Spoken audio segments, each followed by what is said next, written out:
사람이 저마다 계획을 하고 인생을 살아가지만 이 계획대로 안 되는 게 참 많습니다. 만약 계획대로 됐다면 아마 다 성공했을 것이고 아마 여기 있지 않을 것입니다. 그러니까 모든 것이 다 잘 되는 것 같았는데 끝에서 뒤집어지는 경우도 있고요. 다 된 줄 알았으나 끝에서 허망하게 끝나는 경우도 있습니다. 인생의 모든 것이 다 완성되었다고 축배를 마시려고 하는 순간 어느 순간에 그게 고배로 쓴 잔으로 바뀌기도 합니다. 또 그런가 하면 젊을 때는 잘 나가다가 나이가 들어서 어려움을 겪는 분도 있는 것을 볼 수가 있습니다. 참 계획대로 되는 것이 아니구나, 이것이 특별한 일이 아니라 알고 보면 아주 흔한 일이구나 라는 것을 살면서 경험을 하게 됩니다. 오늘 본문도 사실 그러한 내용입니다. 오늘 본문이 그날 저물 때로 시작을 합니다. 그러니까 하루가 저무는 시점에서 뜻하지 않은 광풍이 일어났다는 얘기입니다. 그러니까 이날 오전 아침부터 바로 직전까지의 모든 것은 순탄했습니다. 모든 걸 정리하고 이제 건너편으로 가서 이제 모든 걸 다 풀고 쉬어야 될 그 시간, 그 건너편으로 가는 중에 일어난 광풍의 일이 오늘 본문의 말씀이죠. 큰 광풍이 불어서 배에 부딪히면서 물이 배 안으로 들어오게 되고 어부 출신들인 제자들이 봤을 때 이러다가 배가 가라앉겠구나, 큰 위기를 느끼고 예수님을 깨웁니다. 선생님, 우리들이 지금 죽게 된 것을 돌아보지 않습니까? 배 곧물에서 베개를 메고 주무시던 예수님이 일어나십니다. 바람과 파도를 꾸짖으시면서 잠잠하라, 고요하라 했을 때 다 잠잠하게 되죠. 이 장면을 보고 제자들이 놀라는 장면, 또 예수님께서 너희가 도대체 믿음이 어디 있느냐, 왜 이렇게 무서워하느냐라는 말씀, 오늘 본문의 말씀인데요. 이 말씀 또한 위에서 말씀드린 것처럼 모든 걸 마무리하고 난 이후에 일어난 일입니다. 저물 때, 뒤늦게 일어난 거죠. 우리가 만약 선택할 수 있다면, 굳이 고난이 만약에 필연이라면 선택할 수 있다면 젊어서 고난이 좋습니다. 왜냐하면 나이 들어서 고난당하는 것은 이 만회가 불가능하죠. 어차피 겪어야 될 인생의 시련이라면 빨리 겪는 게 좋죠. 근데 오늘 본문의 시점은 늦어버린 시간 속에 일어난 것이거든요. 오늘 이 자리에 인생의 뒤늦은 시간에 뜻하지 않은 광풍을 맞은 분이 있을 수 있을 것입니다. 꼭 늦은 시간이 아니더라도 계획이 없는 광풍을 맞이함으로 인해서 고난을 겪고 있는 분이 있을 것인데, 오늘 주의 말씀을 잘 들어서 이 고난의 문제를 잘 헤쳐나가고 해결받는 여러분 되어지기를 축원합니다. 예수님께서 오늘 이 고난 속에, 풍랑 속에 있는 제자들에게 책망 아닌 책망을 하십니다. 그러면서 어찌하여 이렇게 무서워하느냐, 너희가 어찌 믿음이 없느냐. 고난이 왔을 때, 뜻하지 않은 계획이 없는 일들이 우리에게 왔을 때 우리가 어떻게 해야 될까? 물론 우리가 헤쳐나갈 수 있는 고난이라면 헤쳐나가면 되는 거예요. 그렇죠? 사실 근데 그건 고난이야. 이길 수 있는 고난은 고난이 아닙니다. 헤쳐나갈 수 있는 문제는 시련이라고 말하기가 어려워요. 오늘 본문의 상황은 제자들이 헤쳐나갈 수 없는 광풍을 말하는 겁니다. 정말 미친 듯이 몰아치는 바람과 파도를 말하는 것이죠. 인생에는 때때로 이렇게 감당할 수 없는 내 역량 한계를 뛰어넘는 시련과 어려움이 올 때도 있다는 거죠. 이때 우리가 무엇을 해야 될까? 할 게 아무것도 없죠. 그렇죠? 내 역량보다 더 큰 문제가 우리에게 오거든요. 사실요, 올 때 우리가 할 수 있는 것은 아무것도 없는 거예요. 그러므로 믿어야 되는 거예요. 힘써서 애쓰고 노력하고 계획하고 또는 삶의 태도를 바꿔서 인생의 문제가 풀어질 것 같으면 그렇게 하면 되는 것이지만, 그 한계 너머의 일들인 경우에는 오직 믿음으로 해요. 오늘 우리가 찬송 드린 것처럼 오직 믿음으로 대체하는 수밖에 없는 거예요.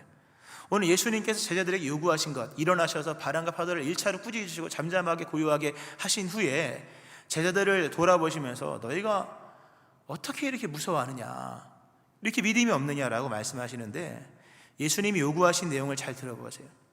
너희들 왜 이렇게 능력이 없냐, 이 얘기가 아닌 거예요. 너희가 아직도 파도 하나 다스리지 못하느냐, 이 얘기도 아닌 거예요. 너희가 이 바람과 파도를 꾸짖어서 잠잠하게 해야지 뭐하고 있었냐, 이 얘기가 아닌 거예요. 예수님이 제자들에게 요구하신 것은 왜 믿음이 없느냐, 이게 하나인 거예요. 인생의 문제가 크게 올 때 우리 예수님 이렇게 말씀하지 않으세요. 너 그 문제 꼭 풀어야 돼, 이렇게 말씀하지 않으시는 거예요. 너의 앞에 있는 파도를 잠잠하게 해, 이렇게 하지 않으세요. 왜? 그건 인간이 할 수 있는 일이 아니기 때문에. 일전에 나사로에 관한 얘기도 한번 했었죠. 나사로를 살리실 때 마리아에게 무덤 앞에 가셔서 말씀하죠. 돌문을 옮겨라. 돌문을 옮겨라고 말씀하십니다. 다시 말씀드리면 그 마르다와 마리아에게 믿음으로 너희 오빠를 네가 살려라고 얘기하지 않아요. 예수님 우리가 얼마나 연약한 존재인지를 알기 때문에 뭐 함부로 뭘 시키는 게 아닌 거예요. 그러니까 우리한테 요구하시는 것은 돌문만 옮길 수 있는 믿음만 있으면 되는 거예요. 나머지는 주님이 하시는 거예요. 오늘 본문에서도 예수님께서 너희가 왜 믿음이 없느냐, 이 얘기는 왜 바람도 하나 꾸짖지 못하고 파도를 잠잠하게 못하느냐라는 얘기가 아니라 왜 나를 안 믿냐라고 하는 거예요. 인생에 중대한 문제가 생겼을 때 우리 주님은 왜 그거 문제 못 푸냐 이렇게 얘기하지 않으세요. 왜냐하면 그 문제는 우리가 풀 수 있는 문제가 아닌 거예요. 물론 우리가 게을러서 하면 게으르면 빨리 고쳐야겠죠. 그러나 오늘 본문 얘기는 그런 얘기가 아닌 거예요. 해결할 수 없는 인생의 문제를 만났을 때 우리 주님께서 말씀하시는 것은 믿음이다. 너 지금 아무것도 못하지, 너 지금 아무것도 안 풀리지, 그럼 네가 할 수 있는 것은 한 가지야, 나를 믿는 거야. 그 믿음을 요구하신다는 거죠. 그러니까 우리에게 필요한 것은 믿음이에요. 정말 힘들고 어려운 일이 왔을 때 우리가 할 수 있는 것은 믿는 것밖에 없는 거예요. 근데 그게 전부예요. 그렇게 믿고 나가면 하나님이 그 문제를 때가 되면 해결해 주십니다. 하나님의 능하신 손 아래서 겸손하게 주 의지하고 기도하며 나가면 때가 되면 하나님이 다 맑은 하늘 오게 하시고 바람과 파도를 잠잠하게 하신 역사를 행하시는 거예요. 이 믿는 믿음이 있기를 축원합니다. 그러니까 믿음이 제일 중요한 건데 과연 우리에게는 믿음이 있느냐라고 하는 거예요. 오늘 예수님께서 제자들에게 어찌하여 이렇게 무서워하느냐, 니네가 지금 무서워하는 게 바람과 파도 때문에 무서워하는 거냐, 아니다, 믿음이 없기 때문이다. 그러니까 너희가 어찌 믿음이 없느냐, 이게 다른 그 성경 번역을 보면 왜 아직까지 믿음이 없느냐. 여러분 어떠세요? 믿음이 있습니까? 믿음이 있겠죠. 있으니까 왔겠죠. 오늘 왔겠죠. 그러나 믿음은 어찌 보면 상대적일 수가 있는 거예요. 인생의 문제가 적을 때는 믿음이 있는 것 같다가도 감당할 수 없는 문제가 우리에게 닥쳐오면 믿음이 없는 것처럼 느껴질 때가 있는 거예요. 오늘 과연 나는 믿음이 있는가? 또 믿음이 있기 위해서 무엇을 해야 될 것인가? 제자들은 왜 믿음이 없었을까? 물론 믿음이 있었죠. 그러나 오늘 상황을 이겨나갈 수 있을 만큼의 믿음이 없었다는 거예요. 왜 믿음이 없을까? 다른 사람은 쉽게 믿는 것 같은데 나는 왜 이렇게 믿음이 더디 잘할까? 몇 가지 이유가 있습니다. 첫 번째로 본다면 믿음의 개념을 너무 단순하게 잡았기 때문인 거예요. 믿음의 개념을 너무 안이하게, 너무 평이하게 잡았기 때문인 거예요. 믿음의 세계는요 복잡합니다. 그러니까 복잡하게 잡아놔야 됩니다. 믿음의 세계는 단순하지가 않은 거예요. 갈릴리에 일어나는 풍랑은 이건 흔한 일입니다. 아주 매일 일어나는 것은 아니지만 이게 아주 없는 일이 일어난 게 아니에요. 특별한 일이 아닌 거예요. 갈릴리 풍랑은 원래 갈릴리는 해수면보다 한참 낮으니까 광풍이 일어난다고 하지 않습니까? 남들에게도 일어났던 광풍이고 그리고 또 일어날 수 있는 광풍인 거예요. 예수님과 동행하는 같은 배를 타고 간다 할지라도 광풍은 일어나는 거예요. 이건 갈릴리 특성이 그런 거예요. 우리가 믿음 생활을 할 때 예수님을 믿으면 모든 게 만사형통한다고 얘기하는데 그건 결론적인 거예요. 궁극의 선은 만사형통이고 궁극의 결론은 다 뜻을 따라 이루어집니다. 그러나 그 과정 속에서 우리의 삶에는 많은 일들이 일어나는 거예요. 생각하지 못한 여러 상황들이 일어나는, 환난도 있고 고난도 있고 어려움도 있고 박해도 있는 거예요. 이러한 이해의 폭을 넓혀놔야 돼요. 믿음이 커지려면 믿음의 그릇이 있어야 돼요. 그 그릇이 커야 믿음이 커지는 거예요. 근데 그릇이 뭐냐 할 때 하나님의 나라에 대한 이해력, 하나님 나라에 대한 이해력이 넓어야 되는 거예요. 하나님의 나라는 동이 서에서 먼 것처럼 넓습니다. 어마어마하게 넓은 거예요. 그 어마어마하게 넓은 만큼의 이해의 폭을 가지고 있을 때 거기에서 믿음이 자라는 거예요. 그러니까 신앙, 하나님의 나라에 대한 이해의 폭과 믿음의 폭은 같습니다. 그러니까 하나님의 나라에 대한 이해의 폭이 아주 협소한 사람은 믿음이 협소할 수밖에 없는 거예요. 삶의 세상적인 형통과 또는 편안함과 또는 무사태평과 이런 것들만 생각하고 있다면 신앙생활은 아마 거기서 끝났을 겁니다. 믿음 안에는 여러 가지 일들이 일어납니다. 예수님께서 엠마오로 가는 제자들, 그 미련하고 더디 믿는 자들인 거예요. 그들은 성경에 보면 미련하고 더디 믿는 자들, 왜 그들을 미련하고 더디 믿었을까? 그들은 그리스도에 대한 개념이 너무 단순했기 때문인 거예요. 예수님이 나타나셔서 말씀하신 것이 뭡니까? 그리스도가 이런 십자가의 고난을 받고 자기 영광에 들어가야 할 것을 몰랐느냐? 메시아가 와서 고난당할 거 몰랐냐? 그때 몰랐죠. 그러니까 몰랐기 때문에 미련하고 더딤 있는 사람이 된 거예요. 예수님께서 그런 말씀하세요. 마가복음 10장에서 나와 복음을 위하여 집이나 형제나 자매나 어머니나 아버지나 자식이나 전토를 벌인 자는 현세에 있어 집과 형제와 자매와 어머니와 자식과 전토를 100배나 받되, 많이 받죠? 100배나 받되 박해를 겸하여 받고. 하나님을 위해 살아가는 사람의 인생 속에 하나님이 100배를 주신대요. 완전하게 주신다는 거죠. 100배를 주시는데 중요한 것은 박해를 겸하여 받는데요. 이 겸하여 받다라는 뜻이 제가 찾아보니까 이게 함께 받는다는 뜻이에요. 중심에 있다는 뜻이에요. 박해라고 하는 게 어쩌다 오는 게 아니라 항상 올 수 있는 거예요. 박해를 받는다 또는 고난이라고 하는 것이 어쩌다 올 수 있는 변수가 아니라는 거예요. 우리는 고난과 시련과 어려움과 질병과 어떤 탄식과 슬픔과 이런 것들을 중심에 안 두잖아요. 항상 이 변수에 두고 가변에 두고 그리고 사이드에 두잖아요. 어쩌다 오면 오는 거고 안 오면 좋겠다 이러는데, 박해를 겸하여 받고라고 하는 것은 중심에 놓아야 된다. 박해도 중심에 있는 거예요. 예수님을 믿고 그 하나님의 세계를 살아가는 삶의 현실 속에 일어나는 고난의 문제는 사이드의 문제가 아닌 거예요, 여러분. 자꾸 고난과 실패와 어려움과 시련 있지 않습니까? 이런 것들을 사이드에 놓다 보면 믿음이 제대로 자라질 않는 거예요. 성경 분명히 말씀하기를 겸하여 받는다, 중심에 놓고 생각해야 된다고 하는 거예요. 그러니까 신앙에 대한 이해가 너무 단순해서 좀 온실 속에 있는 개념을 가지고 믿음 생활을 하다 보면 믿음 생활 오래 못합니다.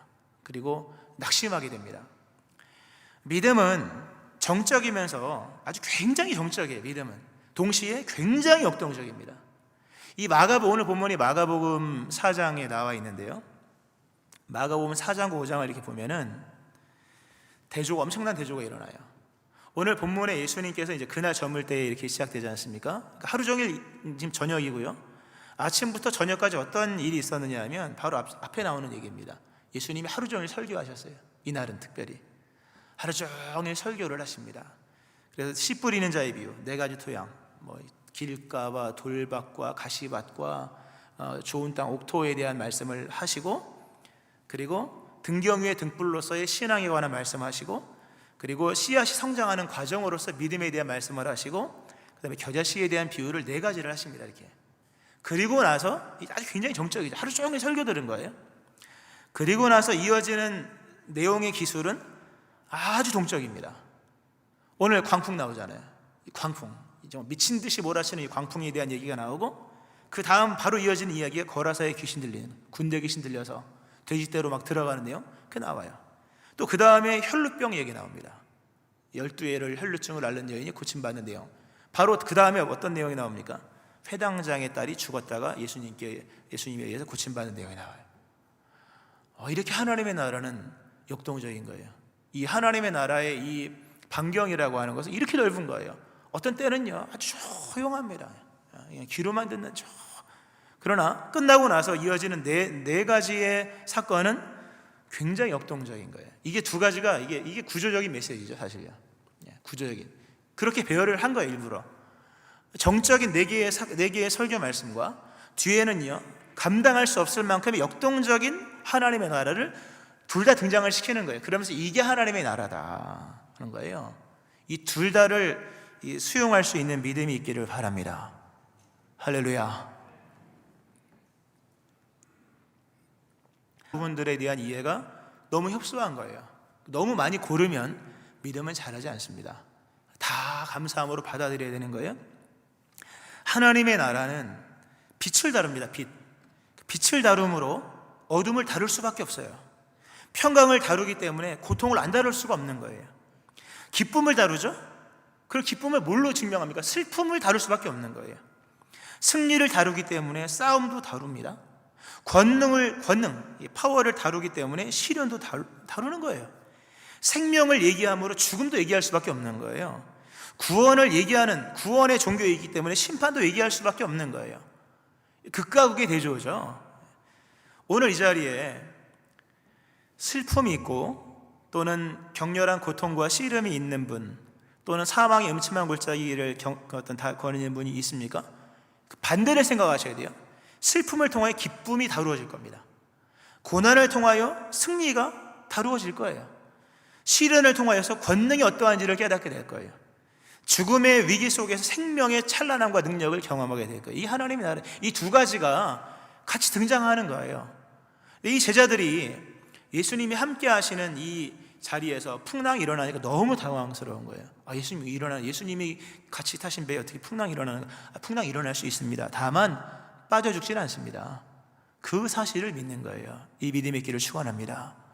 아마 이 절반만 인정해도 믿음은 아마 더 엄청나게 커질 거예요. 그런가 하면 믿음이 성장하기 위해서 예수님이 누구신지를 좀 자세히 알아야 됩니다. 제자들이 믿음이 없었어요. 그런데 그 믿음이 없었던 원인 중에 하나는 예수님이 누구신지를 너무 몰랐어요. 오늘 예수님이 이제 바람과 파도를 잠잠하게 하시고 난 이후에 제자들이 서로 두려워서 말하죠. 야, 예수님이라는 분은 도대체 누구냐? 누구시길래 바람과 파도도 순종하는가? 아주 중요한 질문이에요. 일평생 우리 안에 살아있어야 될 질문이 예수님은 누구신가인 거예요. 제자들이 예수님을 많이 알고 있었죠. 그러나 예수님이 누구신지를 정확히는 알지 못했던 거예요. 알고 있다고 여겼었죠. 그러나 질문이 이 사건을 통해 새롭게 일어나는 거예요. 우리 안에는 언제나 질문이 일어나야 돼요. 예수님은 누구신가? 이 새로운 질문들, 그러면서 믿음이 자라는 것이죠. 이 제자들이 예수님을 믿긴 믿었으나 아직도 예수님이 누군지를 몰랐어요. 오늘 성경에 너희가 어찌 믿음이 없느냐, 이 말씀은 말씀드린 것처럼 너희가 아직도 믿음이 없느냐, 아직도가 중요한데요. 사실 제자들은 예수님을 많이 봤습니다. 이 마가복음은 특별히 기적이 많이 나와요. 기적을 보기 원하거든 마가복음을 많이 읽어요. 마가복음은 많은 기적이 나옵니다. 이미 이 사장이지만 앞부분에도 많은 기적이 있었습니다. 근데 그럼에도 불구하고 그 많은 능력과 행사를 보았음에도 불구하고 아직도 예수님이 누군지를 모르고 있는 거예요. 이 원인을 얘기해 드리는 겁니다. 교회를 오래 다닌다고 믿음이 좋아지느냐? 물론 시간과 믿음은 좀 비례합니다. 대체적으로 비례합니다. 연수와 믿음은 아주 무관하지는 않습니다. 그러나 나중된 자가 먼저 될 수도 있고 먼저 된 자가 나중될 수 있기 때문에 꼭 연수가 우리의 믿음을 보장하는 것은 아닙니다. 중요한 것은 얼마만큼 예수님께 집중했느냐가 중요한 거예요. 믿음의 성장은 예수님을 향한 집중이 달려있는 거예요. 그러니까 믿음은 집중력이에요. 마음을 다하고 뜻을 다하고 힘을 다하여 하나님을 사랑하는 거예요. 그 집중하는 거죠. 다른 말로 설명하면 그러면 믿음은 자라는 거예요. 이 제자들이 예수님 엄청나게 지금 많은 것을 보았습니다. 그럼에도 불구하고 아직도 예수님이 누구신지를 모르고 이 풍랑이는 바다 앞에서 예수님의 능력을 믿지 못했던 거예요. 원인은 한 가지예요. 산만했기 때문이에요. 집중력이 없었다는 거죠. 산만한 거예요. 왜 산만할까? 너무 자기 자신에게만 집착했기 때문이에요. 중요한 얘기하고 있습니다. 지금 믿음이 안 자라는 사람의 특징을 얘기하는 거예요. 원인을 얘기하는 겁니다. 너무 자기 자신에게만 집착되어 있는 사람인 거예요. 우리가 죽게 된 것을 안 돌아보십니까? 좀 서운한 얘기죠. 예수님 입장에서 봤을 때 원래 이래야 되는 거예요. 예수님 일어나서 위험합니다. 예수님 여기서 지금 일어날 때가 되었습니다. 이 정도 되면 괜찮은 건데 우리가 죽게 된 것을 안 돌아보십니까? 라고 얘기를 하는 거예요. 자기에게만 집착해 있는 사람은 예수님께 집중이 되지 않습니다. 많은 사람들이 교회를 다녀요. 기도도 많이 합니다. 근데 유심히 그 내용을 캐서 이렇게 분석을 해보면 하나님의 뜻을 구하는 게 아니에요. 자기의 뜻을 구하고 자기 중심적인 필요한 것들만 구하는 거예요. 그 믿음의 연수가 길지만 들춰보면 하나님의 나라와 일을 구한 적이 별로 없는 거예요. 항상 나의 문제, 내 자식 문제, 내 남편 문제, 내 사업 문제, 우리 하다못해 우리 처자식, 우리 증손, 우리 뭐 이렇게 되고 있는 거예요. 물론 그거야 본능이지만 너무 자신에게만 집중하면 신앙은 산만한 거예요. 신앙은 산만합니다. 그리고 예수님을 바라보는 초점이 흐려지는 겁니다. 예수님을 바라볼 때 믿음이 생기는 것이지 다른 것에는 믿음이 생기는 게 아닌 거예요. 우리가 부활에 관한 기사가 참 많이 나오잖아요. 성경에 보면 빈 무덤을 본다고 믿음이 생기는 게 아니에요, 여러분. 잘 개켜져 있는 세마포를 본다고 믿음이 생겨지는 게 아닌 거예요. 심지어 예수님에 대해서 얘기해주는 사람의 얘기를 듣는다고 믿음이 생겨진 게 아니에요. 결정적인 믿음은 예수님께 집중할 때인 거예요. 그러니까 우리가 예수님을 바라보는 이 초점을 분명하게 가지고 있어야 되는 거죠. 근데 제자들이 늘 자기중심적인, 우리가 죽게 되고서 안 들어봅니까? 참 예수님에 관한 초점은 전혀 없죠. 예수님에 관한 이런 집중이 희미해지면요, 그런 게 있습니다. 대상에 대한 얕은 인식이 결정적인 순간에 대상을 왜곡하게 만듭니다. 우리가 밤에 사람 만나면요 무섭잖아요. 왜? 잘 모르니까. 희미한 만큼 두려운 거예요. 희미한 만큼, 그리고 얕은 인식 속에 언제나 거기에 불신앙이 도사리고 있는 거예요. 예수님을 충분히 집중하셔야 돼요. 예수님을 깊이 생각하고 예수님을 묵상하고 배우고 받아들이는 시간을 좀 가지셔야 돼요. 예수님이 익숙하셔야 돼요. 그래야 거기서 예수님에 대한 믿음이 생기고, 그 믿음이라는 건 공감이에요. 공감. 그분의 행동에 공감이 되고, 그분의 말씀에 공감이 되고, 그분의 그 모든 게 공감이 되는 거예요.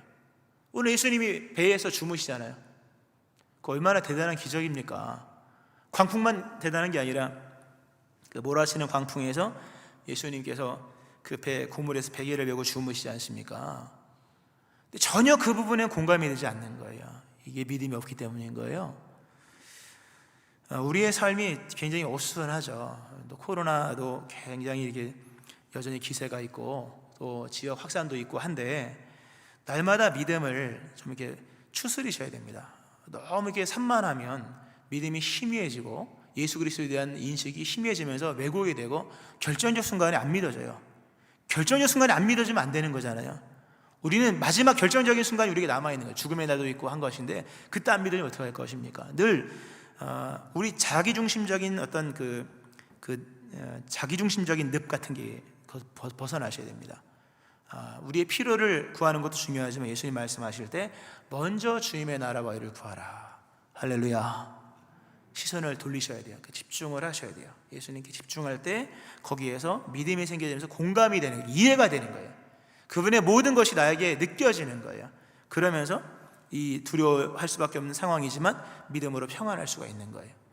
이게 파도가 있고 없고의 문제가 아닌 거예요. 결국 이 두려움의 원인은 파도가 있고 없고의 문제가 아니라 빈약한 예수님에 대한 인식에서 여기서 불신의 문제로 인해서 두려움이 온 거예요. 오늘 우리의 삶에 있는 불안과 두려움과 염려는 문제 때문에 일어난 것이 아니에요, 여러분. 하나님의 그리스도 예수에 대한 인식이 희미하기 때문인 거예요. 희미한 것이 산만했기 때문이고, 산만하게 만드는 주요 결정적인 요인은 자기 자신을 너무 집착하기 때문인 거예요. 자기를 부인하고 그리스도 예수를 바라보는 믿음이 있기를 바랍니다. 할렐루야. 아멘. 마지막 한 가지는요, 믿음을 좀 순수한 믿음으로 좀 가져가야 됩니다. 성경에 믿음이 없이는 하나님을 기쁘시게 하지 못하나니 하나님께 나아가는 자는 반드시 그가 계신 것과 또한 그가 자기를 찾는 자들에게 상 주시는 이심을 믿어야 할지니라. 믿음은 하나님을 믿는 거잖아요. 그리스도 예수를 믿고 성령님을 믿는 것인데, 그 믿는 믿음이라 할 때 그분의 존재를 믿는 거예요. 그분의 존재하심을 믿고 존재감을 믿는 거예요. 그냥 계심만으로, 그러니까 계심, 하나님께 나가는 반드시 그가 계신 것, 그의 계심을 믿는 거다라고 하는 거예요. 제자들이 두려웠던 이유가 있어요. 예수님이 주무시고 계셨거든요. 만약 예수님이 잠을 안 주무시고 같이 제자들과 함께 일어나셔서 같이 얘기를 한다든가, 만약에 이렇게 눈이라도 뜨고 계셨다면 제자들이 두려워하지 않았을 겁니다. 그런데 예수님이 주무시고 계셨거든요. 주무시고 계셨다. 아무것도 안 하고 손 하나 까딱하지 않냐고 그냥 주무시는 예수님, 침묵하시는 예수님, 불안한 거예요. 예수님의 이 존재감에 대한 이해가 너무 빈약한 겁니다. 예수님의 활동하심에 대한 이해는, 행동하심, 활동하심, 역사하심에 대한 이해는 우리가 많이 경험하잖아요. 그런데 그분이 가만히 계신 거에 대해서는 우리가 믿음이 확실치가 않은 것입니다. 오늘 예수님 가만히 주무시죠. 사실 그 자체가 존재감이거든요. 오늘 예수님이 일어나셔서 바람과 파도를 꾸짖습니다. 파도야 바다야 잠잠하라 고요하라 했을 때 순간 조용해지죠. 그렇죠? 이게 굉장히 중요한 말씀이죠. 왜냐, 이건 천지 창조의 한 장면이잖아요. 천지를 창조하실 때의 한 장면이 지금 그대로 재현되고 있는 거 아니겠습니까? 창세기 1장 6절 7절에 보면 하나님이 이르시되 물 가운데에 궁창이 있어 물과 물로 나뉘라 하시고, 물 나눠, 나뉘죠. 궁창 아래의 물과 궁창 위의 물로 나뉘게 하시니 그대로 되니라. 그대로 되니라. 하나님이 이르시되 천하의 물이 한 곳으로 모이고 묻이 드러나라 하시니 그대로 되니라. 물 나눠. 땅과 물은 경계를 가져 했을 때 모든 물은 바다로 또는 강으로 개울로 빠지고, 그리고 섞이질 않는 땅이 이제 나온 거죠. 이 장면이 그대로 되니라. 하나님이 천지를 창조하실 때 물을 향해서, 바다를 향해서 명하셨을 때 그대로 되었던 장면이 오늘 본문에도 그대로 나오는 거예요. 예수님이 누구냐? 예수님은 하나님이시다, 창조주 하나님이시다 라는 사실을 오늘 본문이 보여주고 있는 거예요. 굳이 예수님이 바람과 파도를 잠잠하게 하지 않는다 할지라도 이미 예수님의 존재감만으로도 안전한 거예요. 감히 만들어진 물과 만들어진 바람이 스스로 계신 우리 하나님을 덮을 수 있겠느냐라고 하는 거예요. 누가 감히 세상의 힘과 만들어진 이런 세력들이 전능하신 예수님을 삼킬 수 있겠느냐라고 하는 거예요.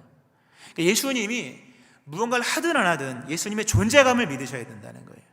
내가 세상 끝날까지 너희와 항상 함께 있으리라 믿으시기 바랍니다. 세상 끝날까지 내가 너희와 항상 옆에 있어 뭘 해줄게, 이런 얘기가 아닌 거예요. 그분의 주권인 거예요. 뭘 할 수도 있고 안 할 수도 있는 거예요. 그러나 그분은 언제나 우리 곁에 계시다는 거예요. 존재하심으로 계신 거예요. 그걸 믿는 믿음을 가져야 되는 거예요. 가만히 계신 예수님, 아무 일도 하지 않는 예수님, 침묵하시는 예수님, 심지어 내가 죽게 되는데도 그래도 믿으시는 믿음이 있기를 축원합니다. 그걸 믿는 거예요. 근데 하나님은 때가 되면 다 알아서 하세요. 예수님은 가만히 계셨겠습니까? 끝까지 때가 되면 이 경중을 보시고 일을 행하시는 거예요. 말씀을 좀 맺겠습니다.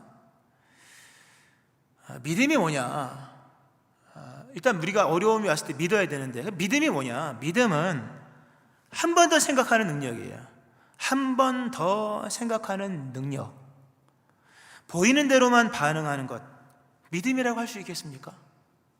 육체로만 반응하는 것, 눈에 보이는 시야대로만 반응하는 것, 현상대로만 반응하는 것, 어찌 믿음이라고 할 수 있겠습니까? 믿음은 한 번 더 생각하는 거예요. 한 번 더 생각해서 지금까지 보지 못했던 것을 보는 거예요. 바람과 파도를 보고 놀랬다면 한 번 숨 고르고 예수님을 보시는 거예요. 예수님이 지금 무엇을 하시는가를 보면서 지금 돌아가는 모든 상황이 어떠한지를 다시 보는 거예요. 우리가 성경에 잘 아는 말씀이 나오죠. 열왕기하 6장에 나와 있는 도단성의 엘리사 이야기. 엘리사가 도단성에 있을 때 아람 군대가 잡으러 오지 않습니까? 아침에 일어나 보니까 군대가 쫙 깔려 있는 거죠. 이 도단성의 그 엘리야의 그 시종 게하시가 큰일 났다고 하죠. 근데 엘리사가 그러죠. 두려워하지 마라. 저들과 함께한 자보다 우리와 함께한 자가 많다. 그리고 하나님께 기도했을 때 이 사환의 청년의 눈이 열리죠. 청년의 눈을 여심해 그가 보니 불말과 불병거가 산에 가득하여 엘리사를 둘렀더라. 다시 보니까 하나님의 군대가 쫙 둘러서 있는 거예요. 이게 믿음이에요. 믿음은 두 번 보는 거예요. 그냥 보는 거는 세상 사람인 거예요. 코로나로 인해서 얼마나 불안합니까? 가뜩이나 불안한 세상인데 사실 코로나가 있어서 불안한 게 아닌 거예요. 인간의 근본적인, 우리가 그러잖아요. 인간의 근본적인 감정, 근본적인 정서, 근본의 기분이 있는데 그것은 불안인 거예요. 이 불안은 외부에서 온 게 아니라 내면 안에 있는 불안이 이런 작용을 통해서 촉매같이 일어나는 거예요. 근데 믿음은 다시 보는 거예요. 내 상황을 누가 주도하시는가 다시 보는 거예요. 다시 보는 능력이 믿음인 거예요. 다시 한번 봐보세요. 여러분, 여러분의 삶을 다시 보고 여러분의 오늘의 고통의 문제를 다시 보세요. 그리고 깊이 있게 생각해 보세요. 예수님 말씀하십니다. 아직도 두려운가? 아직도 믿음이 없느냐? 믿음이란 그리스도 예수의 인격 안에서 현존하시는, 그리고 활동하시는 하나님의 구원의 능력을 믿는 게 믿음인 거예요. 오늘 주님이 아무 일도 행하지 않는 것 같으나 하나님이 다 이 상황의 한계를 주도하시고 이 상황의 경중을 주관하시며 그 때가 되면 광풍을 다 멸하실 것입니다. 잠잠하라 고요하라. 분명히 하나님께서 여러분의 인생의 바람을 그치게 하시고 바다를 잔잔하게 하십니다. 바람은 그치고 바다는 잔잔해진다.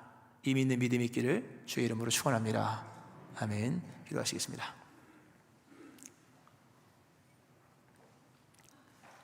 잠잠하라 고요하라 말씀하시는 예수님의 권능의 말씀으로 요동치는 광풍과 바람과 파도가 잔잔해지고 그쳐진 것을 보게 됩니다.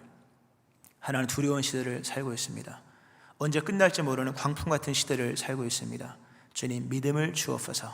눈을 들어 주님 바라보게 하시고 하나님의 원대한 세계를 이해할 수 있게 하여 주시오며 다시 볼 수 있는 능력을 허락하여 주셔서 오늘 현상에 빠지지 않게 도와주시고 우리와 함께 하시는 계신 하나님, 존재하시는 하나님, 존재감 있게 행하시는 하나님을 믿는 믿음이 충만하게 하여 주옵소서. 바람은 그치고 바다는 잔잔해진다 말씀하신 아버지 하나님, 이 믿는 믿음 충만케 하여 주옵소서. 예수님 이름으로 기도합니다. 아멘.